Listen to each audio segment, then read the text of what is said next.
মেদিনীপুর জেলা 1889 সালের ৩রা ডিসেম্বর। সবেমাত্র সূর্য অস্ত গেছে, ঘড়ির কাঁটা পৌঁছে গেছে বিকেল ৫টার ঘরে। মেদিনীপুর শহরের কাছেই হাবিবপুর গ্রাম। সেই গ্রামের বসু পরিবারের সকলে আনন্দে আত্মহারা হয়ে উঠলেন। নবজাতকের কান্নার রোল শোনা গেল। ছুটে এলেন গৃহকর্তা ত্রৈলোক্যনাথ। পুত্র সন্তানের আগমন বার্তায় আনন্দে কেঁদে ফেললেন। জন্মদাত্রী লক্ষ্মীপ্রিয়া দেবীর মুখে উজ্জ্বল হাসি ফুটে উঠল। 10 মাস 10 দিন ধরে তাকে অনেক কষ্ট স্বীকার করতে হয়েছে। পরিশেষে ফুটফুটে একটি পুত্র সন্তানের জন্ম হয়েছে তার। তবুও কোথায় যেন সংশয়ের চোরা স্রোত বয়ে যায়। এর কারণ কি? আগে পরপর 2টি ছেলে মারা গেছে। সকলের মনে সংশয় ছিল, পুত্র সন্তান জন্মালে বেশি দিন বাঁচবে তো? কি আর করা যায়? অবিলম্বে এই বিপদের সম্ভাবনা নির্মূল করতে হবে। তাই প্রচলিত সংস্কার মেনে লক্ষ্মীপ্রিয়া দেবী সদ্যজাত পুত্রের ওপর থেকে তার সমস্ত অধিকার প্রত্যাহার করলেন। 3 মুঠো খুদের বিনিময়ে বড় মেয়ে অপরূপা দেবীর হাতে তুলে দিলেন এই নবজাতকের দায়িত্বভার। তখনকার দিনে এইভাবেই ভাগ্যের লিখনকে খণ্ডন করার চেষ্টা করা হতো। খুদের বিনিময়ে কেনা হয়েছিল বলে নবজাতকের নাম করা হলো ক্ষুদিরাম। কিন্তু মাত্র 6 বছর বয়সে বাবা মা দুজনাকেই একসঙ্গে হারালেন ক্ষুদিরাম।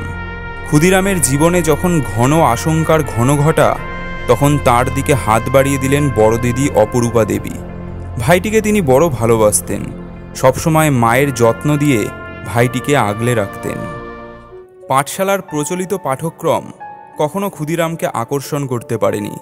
তার ভালো লাগতো সহপাঠীদের নিয়ে গাছে চড়তে, যখন তখন নদীতে সাঁতার কাটতে ভালোবাসতেন, পাখির বাসায় ঢিল ছুঁড়তেন, শিক্ষক মশায়ের বেত লুকিয়ে রাখতেন, নানা ধরনের দুরন্তপনা করে সকলকে মাতিয়ে রাখতেন। কখনো কখনো তাকে নীল ডাউন করে রাখা হতো, বিভিন্ন ধরনের শাস্তি দেওয়া হতো তাকে। তবুও ক্ষুদিরামের দস্যিপনা এতটুকুও কমেনি। তখন থেকেই ক্ষুদিরামের মধ্যে নেতৃত্ব দানের একটা সহজাত ক্ষমতা চোখে পড়ে। শাস্তির মুখে দাঁড়িয়ে কখনো সহপাঠীদের নাম প্রকাশ করতেন না, শুধু বলতেন, গুরুমশাই সমস্ত দোষ আমার, আমি অপরাধ করেছি, আমাকে শাস্তি দিন, দোহাই আমার কোনো বন্ধুকে শাস্তি দেবেন না। ক্ষুদিরামের এই সাহসী মনোভাব দেখে মাস্টারমশাইরা অবাক হয়ে যেতেন। তখন পাঠশালার উন্নতিকল্পে চাঁদা চাইবার একটা রেওয়াজ ছিল। অনেক সময় বরবধূর গাড়ি ঘিরে চাঁদা আদায় করা হতো। একদিন পাঠশালার সামনে দিয়ে নববিবাহিত দম্পতি 2টো পালকিতে করে যাচ্ছিল। পণ্ডিত মশাইয়ের নির্দেশে ছেলেরা ছুটল চাঁদা চাইবার জন্য। বরের নির্দেশে বাহকরা ছাত্রদের ব্যূহ ভেদ করে সামনের দিকে এগিয়ে গেল। ছাত্রদের দল কিছুটা ভয় পেয়ে পিছিয়ে গেল। এমন ঘটনা আগে কখনো ঘটেনি। প্রতিবার তারা পালকি ঘিরে কিছু না কিছু টাকা আদায় করে নেয়। ক্ষুদিরাম ছিলেন সেই দলে। যে করে হোক এই উদ্দেশ্য সাধন করতে হবে। এই অভিযানে শেষ পর্যন্ত ক্ষুদিরাম জয়ী হয়েছিলেন। তিনি ছাত্রদের নির্দেশ দিয়েছিলেন, সকলে পালকি ধরে ঝুলে পড়ো। তার নির্দেশে ছাত্ররা পালকি ধরে ঝুলে পড়ল। বরপক্ষ চাঁদা দিয়ে অব্যাহতি পেল। 1903 সাল। 14 বছরের ক্ষুদিরাম তখন স্কুলের ছাত্র। তার ঘনিষ্ঠ সহপাঠী ফণীভূষণ ঘোষ একদিন বোম্বাই মিলের একটি কোড়া নতুন ধুতি পরে স্কুলে এলেন। ফণীভূষণের এমন পোশাক দেখে সহপাঠীরা বিদ্রূপ করতে শুরু করল। কিন্তু ক্ষুদিরামের মনে অন্য ধরনের ভাবনার প্রকাশ ঘটে গেল। তিনি স্থির করলেন, এখন থেকে আমি স্বদেশি মিলের কাপড় পরব, আমরা কেন বিদেশি বস্ত্র ধারণ করব? ছাত্রদের উদ্দেশ্যে একটি তাৎক্ষণিক ভাষণ দিয়েছিলেন। সেই ভাষণের মাধ্যমে স্বদেশি কাপড় পরার প্রয়োজনীয়তা বুঝিয়ে বলেছিলেন। ক্ষুদিরাম বলেছিলেন, মায়ের দেওয়া মোটা কাপড় যত পুরনো বা ছেঁড়া হোক না কেন, তা আমাদের দেশের সম্পদ, তাই পরতে অপমান বা লজ্জার কী কারণ থাকতে পারে? দিশি কাপড় আমাদের গোলামির চিহ্ন নয়। যদি আমি ফণীর কাপড়ের মতো একটি দিশি কাপড় পেতাম, তাহলে সেই দিশি কাপড়খানা কোমরে জড়িয়ে সকলের সামনে ছুটে যেতাম, এবং তাতে যে আমার কী আনন্দ হতো তা আর কি বলবো। এলো 1904 খ্রিস্টাব্দ। মেদিনীপুর জেলা তখন বন্যা কবলিত। প্রত্যেক বছর বর্ষার সময় হাজার হাজার মানুষের জীবনধারা পাল্টে যায়, সুখের সংসার ভেঙে যায়। ক্ষুদিরামের কানে এই ভয়ঙ্কর সংবাদ পৌঁছালো। আবার তিনি ত্রাণের কাজে বেরিয়ে পড়লেন। নিজের হাতে অস্থায়ী চালাঘর বাঁধলেন। বৃদ্ধ এবং অক্ষম মানুষদের পিঠে তুলে নিয়ে এলেন সেই আশ্রমে। সকলে তার নামে জয়ধ্বনি করল। বলা হলো তিনি নাকি স্বয়ং ঈশ্বর প্রেরিত ত্রাণকর্তা। কিন্তু পরিবারের সকলে ক্ষুদিরামের এই বেপরোয়া স্বভাবে যথেষ্ট ক্ষুব্ধ এবং বিব্রত হয়েছেন। শীতের এক সকালে লক্ষ্মীনারায়ণ দাস নামে এক ভিক্ষুক এসেছিল ক্ষুদিরামের বাড়ি। গায়ে ছেঁড়া কাপড়, উত্তর থেকে কনকনে হাওয়া আসছে। তাকে দেবার মতো ক্ষুদিরামের কাছে কিছুই ছিল না। ছিল পিতার স্মৃতি বিজড়িত একটি শাল। ক্ষুদিরাম সেই দামি শালটি ভিক্ষুককে দান করলেন। বললেন, তোমাকে দেবার মতো আমার কাছে কিছু নেই ভাই। এই শাল আমি কখনো গায়ে দিইনি। গায়ে দেবার সুযোগ কখনো পাবো কিনা জানি না। বাবার শেষ স্মৃতিটা কাকে আর দেব বলো? আমার মনে হলো তুমি হলে এই শালের যোগ্য ব্যক্তি। লোকটি চলে যাবার পর অপরূপা দেবী প্রতিবাদ করেছিলেন, ভিখিরি কি শাল গায়ে দেয়? ক্ষুদি, তোর মাথায় কি এতটুকু বুদ্ধি নেই? শালটা বিক্রি করে ফেলবে। ক্ষুদিরাম হাসতে হাসতে বললেন, দিদি তা যদি দেয় দিক না। শালটা বিক্রি করে যা টাকা পাবে সেই টাকায় কদিন পেটের সংস্থান তো হবে। দিদি বুঝতে পেরেছিলেন ক্ষুদিরাম হলেন অন্য স্বভাবের মানুষ। নিরন্ন মানুষের মুখে অন্ন তুলে দেন, নিরাশ্রয়কে আশ্রয় দেন, পীড়িতের সেবা করেন। এই সময় ক্ষুদিরাম শরীরচর্চার দিকে বিশেষ নজর দিয়েছিলেন। গ্রাম থেকে গ্রামান্তরে যাবার জন্য দ্রুতগামী রনপা ব্যবহার করতেন। তিনি বুঝতে পেরেছিলেন ব্রিটিশের বিরুদ্ধে লড়াই করতে গেলে অস্ত্র সংগ্রহ করতে হবে। শুধু সংগ্রহ করলেই চলবে না, সেই অস্ত্র চালানোর কৃতকৌশলটাও শিখতে হবে।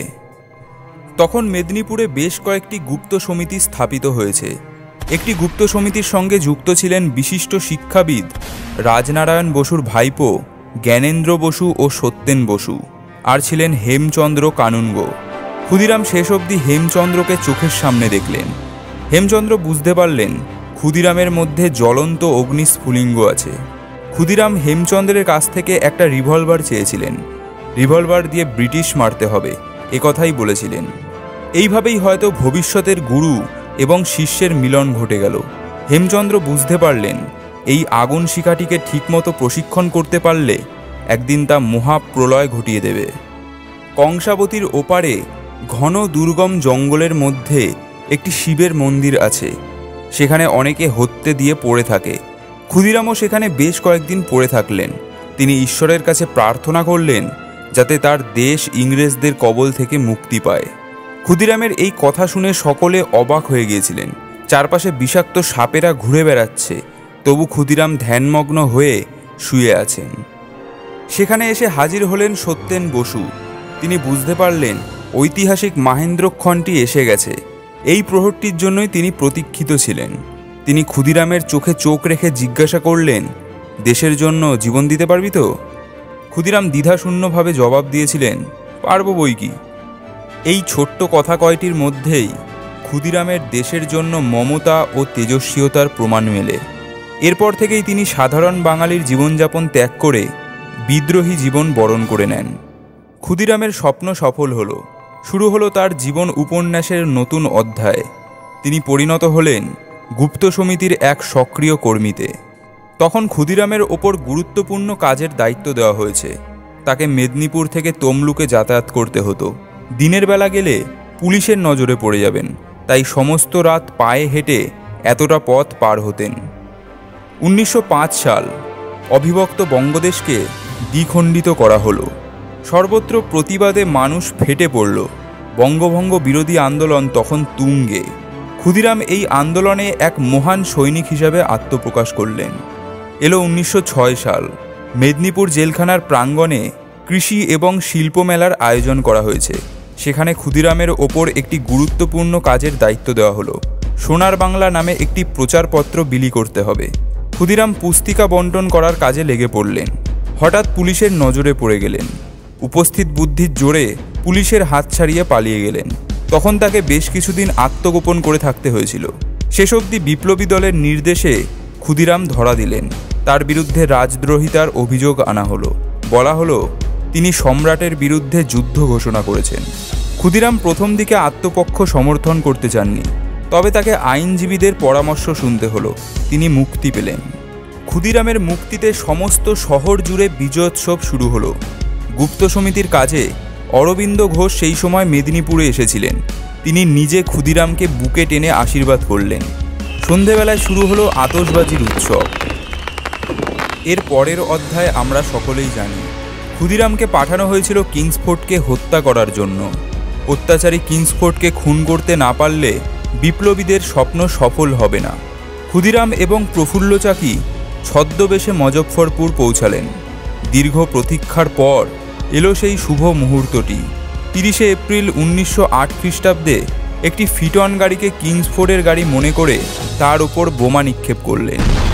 কিন্তু শেষ অবধি সামান্য ভুলে কিংসফোর্ডকে হত্যা করা সম্ভব হয়নি। বোমার আঘাতে মিসেস কেনেডি নামে এক নির্দোষ ভদ্রমহিলা ও তার কন্যা মারা গেলেন। ক্ষুদিরামকে ধরা পড়তে হলো। শুরু হলো বিচারের নামে প্রহসন। অবশেষে 1908 সালের 11ই আগস্ট ক্ষুদিরামের ফাঁসি হলো। ভোর 6টা। সব আয়োজন শেষ হয়েছে। ক্ষুদিরামকে স্নান করানো হলো। শেষ ইচ্ছে আছে কিনা জানতে চাওয়া হলো। ক্ষুদিরাম হাসলেন, বড় করুণ সেই হাসি। দেশের স্বাধীনতা ছাড়া আর কি ইচ্ছে আছে আমার? শেষবারের মতো ক্ষুদিরাম বললেন, বন্দে মাতরম। চতুর্দিকে প্রতিধ্বনিত হলো সেই শব্দ। অগ্নিশিশু ক্ষুদিরামের আত্মবলিদান ভারতের বিপ্লবীদের মনে ব্যাপক আলোড়ন ফেলেছিল। তার প্রদর্শিত পথে অনেক বিপ্লবী দেশমাতৃকার চরণতলে জীবন উৎসর্গ করেছিলেন। বাংলার কাব্যে, সাহিত্যে, সঙ্গীতে ও ইতিহাসের পাতায় এই আত্মত্যাগের মধ্য দিয়ে বিপ্লবী বীর ক্ষুদিরাম মৃত্যুঞ্জয়ী হয়ে আছেন এবং থাকবেন চিরদিন। আজও গ্রাম বাংলার পথে প্রান্তরে কোনো উদাসী ভিক্ষুক তার একতারাতে বিষণ্ণতার সুর তুলে একটি গান গেয়ে থাকে।